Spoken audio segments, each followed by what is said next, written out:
जब रणबीर ने देखा कि दीपिका उसकी तरफ आ रही है तो वो अपने गुस्से पर कंट्रोल करने की पूरी कोशिश करने लगा। वो अपने गुस्से से दीपिका को डराना नहीं चाहता था। जैसे ही दीपिका वहां आई वो अपनी कुर्सी से उठ गया और वहीं पास में एक पेड़ को निहारने लगा। वो नहीं चाहता था कि दीपिका उसके गुस्से को देखे। दीपिका ने जब रणबीर की तरफ देखा तो वो दूसरी तरफ मुंह करके खड़ा था। उसने पूछा, रणबीर मुझे भूख लग रही है, इसलिए अगर तुम्हें कोई प्रॉब्लम नहीं हो तो क्या मैं लंच पहले मंगा सकती हूँ? दीपिका की तरफ बिना देखे रणबीर कहता है, मुझे क्या प्रॉब्लम होगी, मुझे कोई प्रॉब्लम नहीं है, तुम अपना लंच मंगा सकती हो। तभी दीपिका ने जारविस से कहा, कमलनाथ अंकल से कहो जारविस कि हमारे लिए लंच लेकर आ जाएं। दीपिका फिर से अपने लैपटॉप पर काम करने लगी। तभी उसे एहसास हुआ कि रणबीर दूसरी तरफ मुंह करके खड़ा हुआ है। उसने उससे पूछा कि रणबीर सब कुछ ठीक है ना? तुम्हें अगर किसी चीज़ की ज़रूरत है तो तुम मुझसे बात कर सकते हो, मुझे बता सकते हो। रणबीर को समझ नहीं आ रहा था कि वो क्या जवाब दे। उसने जल्दबाजी में कहा कि नहीं, मैं अपने लिए ग्रीन टी बना रहा हूँ, क्या तुम्हें भी चाहिए? ये सुनकर दीपिका चौंक गई और रणबीर से पूछा, क्या तुम सच में मुझे चाय के लिए पूछ रहे हो? रणबीर मजाक के मूड में नहीं था, इसलिए उसने कहा, सीधे सीधे कहो चाहिए या फिर नहीं चाहिए। दीपिका ने मजाक में कहा, हाँ बिल्कुल चाहिए। अब जब इतनी बड़ी कंपनी के बॉस खुद चाय दे रहे हैं तो कौन स्टूपिड लेने के लिए मना करेगा? रणबीर ने मन ही मन सोचा कि सिर्फ चाय ही क्यों, तुम मुझसे जो मांगोगी मैं वो तुम्हें देने के लिए तैयार हूँ। बस एक बार पूछ कर तो देखो दीपिका। थोड़ी देर बाद रणबीर चाय लेकर आ जाता है और एक चाय का कप उसने दीपिका को दे दिया। दीपिका ने उसे थैंक यू कहा और चाय का एक घूंट पीते हुए पूछा, ये कौन सी चाय है? इसका टेस्ट तो बहुत अच्छा है, पता है मैं ये पहली बार पी रही हूँ। रणबीर ने जवाब दिया, हाँ इसे मैं लेकर आया था, इसमें कैफीन थोड़ा कम होता है इसलिए सेहत के लिए उतना भी हानिकारक नहीं है। रणबीर दीपिका के सारे सवालों का जवाब बड़े ही आराम से दे रहा था। तभी दीपिका मन ही मन सोचने लगी कि पता नहीं क्यों मैं इस इंसान को थैंक यू नहीं बोल पाती हूँ। आज तक जितने भी लोगों ने मेरी मदद की है मैंने सबको थैंक यू कहा है, मैं सबकी इज्जत करती हूँ। जब इस इंसान की बारी आती है तो मेरा मन क्यों नहीं होता है? मुझे पता है कि हम दोनों का पास्ट बहुत बुरा है, पर प्रेजेंट में तुमने कोई गलती नहीं की है, इसलिए मैं सब कुछ भुलाकर प्रेजेंट के लिए तुम्हें थैंक यू कहना चाहती हूँ। ये सब सोचते सोचते दीपिका ने अचानक अपने चाय का कप टेबल पर रखा और कहती है, रणबीर मैं तुमसे कुछ कहना चाहती हूँ। दीपिका ने रणबीर की आंखों में आंखें डालकर कहा कि सबसे पहले असिस्टेंट यादव जी को यहाँ पर भेजने के लिए थैंक यू वेरी मच।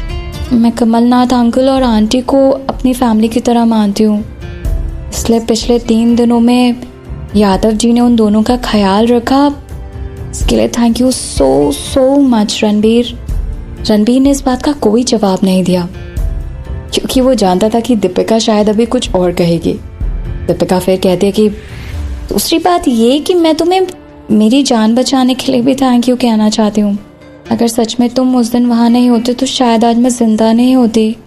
अपने दिल पर हाथ रखते हुए दीपिका कहती है कि मैं तुम्हारा सच में दिल से शुक्रिया अदा करती हूँ, तुम्हारी वजह से आज मैं जिंदा हूँ रणबीर। रणबीर बड़ी शालीनता के साथ दीपिका की बातें सुन रहा था।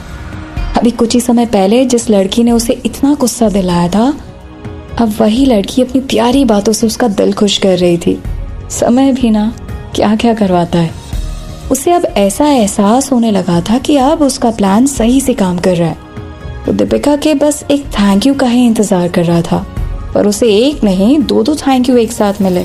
तभी वो मन ही मन सोचने लगा कि अगर सच में मिस्टर एक्स और दीपिका के बीच कुछ चल रहा है तो वो अभी के अभी उनसे मिलने क्यों नहीं चली जाती, क्योंकि ये तो लाजमी है कि अगर एक प्रेमी कहीं बाहर से घूम कर आता है तो प्रेमिका उससे मिलने जरूर चाहती है। यहाँ तक कि फोन रखने के समय भी उसने आई लव यू नहीं कहा, इसलिए मुझे नहीं लगता कि उन दोनों के बीच में कुछ चल रहा है। वो दोनों हो सकता है एक अच्छे दोस्त हो। मे बी शायद रणबीर को इस बात से जलन हो रही थी क्योंकि दीपिका उससे प्यार से बात नहीं करती थी। इससे पहले कि दोनों कुछ और बोलते, कमलनाथ अंकल दोनों के लिए लंच लेकर आ गए। दीपिका ने कहा, थैंक यू अंकल, मैं खुद ही दोनों के लिए खाना निकाल लूंगी, इसलिए आप यहीं रख दीजिए और आंटी के साथ आप भी खाना खा लीजिए। ये सुनकर कमलनाथ अंकल मुस्कुराने लगे और वहां से चले गए। दीपिका ने देखा कि वहां पर 2 प्लेट में एकदम फ्रेश फ्रूट्स काट कर रखे हुए हैं। उसने रणबीर से पूछा, क्या तुम भी लंच में सिर्फ फ्रूट्स खाओगे? रणबीर ने कहा कि हाँ, मेरा आज ज्यादा खाना खाने का मन नहीं है। दोनों चुपचाप बैठकर अपना खाना खा रहे थे, पर दीपिका का मन बेचैन हो रहा था। उसने रणबीर को 2 बार थैंक यू बोला और जवाब में रणबीर ने आखिर कुछ कहा क्यों नहीं। इसलिए दीपिका से रहा नहीं जाता और वो पूछ ही लेती है, क्या तुम्हें कुछ नहीं कहना? रणबीर ने बिना सोचे जवाब दिया, किस बारे में? ये सुनकर दीपिका को फिर से गुस्सा आ गया। उसने कहा कि सुबह में तो तुम बड़ी लड़ाई कर रहे थे कि मैंने तुम्हें थैंक्स नहीं कहा, और अब जब मैंने तुम्हें 1 नहीं 2 बार थैंक यू बोल दिया है तो तुम्हें जवाब में कुछ कहना चाहिए ना। रणबीर को समझ में नहीं आ रहा था कि वो अब इसका कैसे जवाब दे। तभी उसने अपने प्लान का अगला पार्ट सोच लिया कि अब उसे करना क्या है। उसने कहा, अब मैं क्या ही कह सकता हूँ, तुम्हारी थैंक यू में कोई फीलिंग ही नहीं थी। मुझे तो बिल्कुल भी महसूस नहीं हुआ कि तुम मुझे थैंक यू बोल रही हो। ये सुनकर दीपिका का खून खौल गया। उसने मन ही मन कहा कि मुझे पता था कि तुम ऐसे ही कहोगे, ऐसे नकचढ़े आदमी से और मैं उम्मीद भी क्या कर सकती हूँ। जब इसे मौका मिलता है कुछ ना कुछ उल्टा ही बोलता है। मैं ही बेवकूफ थी जो मैंने इसे थैंक यू बोलने का फैसला लिया। तुम्हें पता भी है कि बस एक थैंक यू बोलने के लिए मुझे कितनी हिम्मत जुटानी पड़ी थी।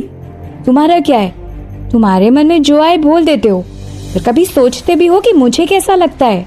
पर इस बार ना मैं तुम्हारे झांसे में नहीं आने वाली हूँ। थोड़ी देर बाद दीपिका ने अपने आप पर कंट्रोल किया और कहा कि ठीक है, मैं तुम्हारी कंपनी के लिए 2 सॉफ्टवेयर बनाऊंगी और उस पर मेरी कंपनी का कोई हक नहीं होगा, इसलिए तुम जैसे चाहो उनका इस्तेमाल कर सकते हो। रणबीर ने मन ही मन सोचा, ये लड़की ऐसे कैसे कर सकती है? इसे पता नहीं है क्या कि मेरी कंपनी और इसकी कंपनी मार्केट में एक दूसरे के दुश्मन है? पता नहीं, शायद इसकी कंपनी इसके खिलाफ कुछ बोलती नहीं, पर क्यों? कहीं इसके पीछे उसके मन में कुछ और तो नहीं चल रहा। भले ही सॉफ्टवेयर से रणबीर की कंपनी को बहुत ज्यादा फायदा होता, पर रणबीर को कभी भी सॉफ्टवेयर में उतना इंटरेस्ट नहीं था। उसकी नजर तो दीपिका पर थी, इसलिए पलक झपकते ही उसने दीपिका को मना कर दिया। मुझे नहीं चाहिए तुम्हारा कोई सॉफ्टवेयर। दीपिका ने हैरानी से पूछा, क्यों? रणबीर ने जवाब दिया, अभी तुम किसी और कंपनी के लिए काम करती हो, इसलिए मैं तुम्हारा सॉफ्टवेयर एक्सेप्ट नहीं कर सकता। अगर तुम मेरी कंपनी के लिए सॉफ्टवेयर बनाना चाहती हो तो इसके लिए तुम्हें अपनी कंपनी से रिजाइन करके मेरी कंपनी को ज्वाइन करना होगा। And that's the rule. एक कंपनी छोड़ो और दूसरे में जॉब ज्वाइन करो। वैसे रणबीर को पता था कि वो उसकी कंपनी कभी ज्वाइन नहीं करेगी, पर फिर भी वो कोशिश करना चाहता था कि शायद वो इस बार कुछ सोचे और इस तरह से उसका प्लान और आसान हो जाता। दीपिका ने तुरंत जवाब दिया, नहीं, मैं तुम्हारी कंपनी कभी ज्वाइन नहीं कर सकती। और एक बात और तुम्हें बता दूं कि मैं कल से फिनिक्स एंटरप्राइजेस को ऑफिशियली ज्वाइन कर रही हूँ। ये सुनकर रणबीर मुस्कुराता है और कहता है, अच्छा ऐसा क्या? मैं भी कल से अपनी कंपनी में वापस जा रहा हूँ। ऐसा करेंगे कि हम दोनों साथ ही एक गाड़ी में चले जाएंगे। दीपिका ने मना करते हुए कहा, क्या? कभी नहीं।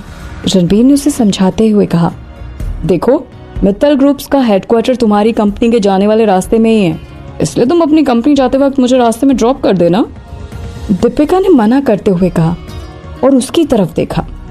सुनो, तुम अपने लिए ना एक ड्राइवर हायर कर सकते हो, मैं कोई तुम्हारी ड्राइवर नहीं हूँ। रणबीर ने कहा, ठीक है, अगर ऐसी बात है तो तुम मेरी कंपनी ज्वाइन कर सकती हो, हम दोनों साथ में एक ही कंपनी में चले जाएंगे। दीपिका ने साफ साफ शब्दों में कहा, नहीं, बिल्कुल नहीं। रणबीर ने मजाक में कहा, मुझे पता था कि तुम बस थैंक यू बोलने का नाटक कर रही थी। जब कुछ करने की बारी आती है ना तो तुम पीछे हट जाती हो। ये सुनकर दीपिका को गुस्सा आ जाता है, पर वो कहती है, ठीक है, तुम्हें बस मेरे साथ कार में ही जाना है ना, पर उससे ज्यादा कुछ मत सोचना। ठीक है, अभी के लिए इतना काफी है। फिर रणबीर उठकर अपने रूम की तरफ जाने लगता है और कहता है, तुम्हारे दूसरे थैंक यू के बारे में हम बाद में बात करेंगे। रणबीर को जाता देख दीपिका कहती है, सुनो, मेरे कहने का मतलब वो नहीं था। तड़पता है क्यों, धड़कता है क्यों, ये जाने न मैं न तू, कैसा ये दिल का कनेक्शन है तुझसे हुआ, ये जाने